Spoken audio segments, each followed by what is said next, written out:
yaradır o meningiti? O da bir virusdur, hə? Virusdur. Ya ən çox ağırlaşmalar qripdən sonra olur, ən çox. Bəzən də mənşəyi bilinməyən virus. Məsələn, il arasında belə eləyir, əgər soyuq suya az içən meningit olasın. Bəli, Yəni soyuq. həmin sözdə immunitet bütün xəstəliklərin ümumiyyətlə əsasında immunitetin düşməyi dayanır.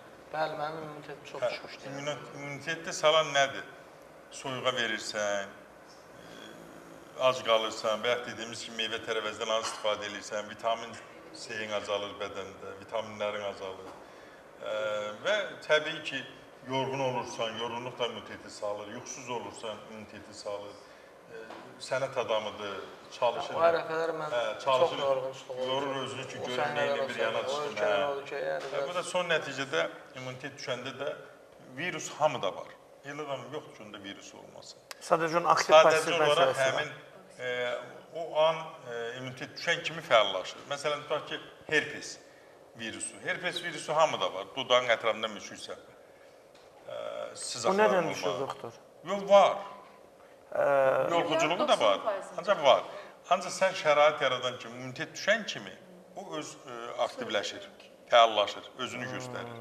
Ona görə də herpesə müalicəsində də bizdə Doktor Seyfəddin klinikasında çox gözəl nəticələrimiz var. Çünki orada əsas nədir? Əsas məsələ immuniteti qaldırmaqdır. İmmuniteti də arı zəhəri qədər qaldıran yer üzündə ikinci bir məlhəm, ikinci bir dərman, ikinci bir iynə, heç nə yoxdur. Arı zəhəri və arı məhsulları. Təbii ki, yanaşı olaraq zəlidə qanun duruldur və 250-dən artıq ferment buraxır. O da çox gözəl effekt verir. Ona görə də insanlar son zamanlarda bütün dünyada təbii müalicələrə gedilər. Mən Hindistandan bildiyim də yaxından gəlmişim. Orada da insanlar təbii müalicəyə, təbii qaydada hazırlanmış müxtəlif mərhələlərə üstünlük verirlər. Çünki kimyəvi maddəni qəbul edirsən 30 il, 40 il, 50 il yadındadır biz Sovet dövründə biomesin, qarnı ağrı uşağa biomesin verir.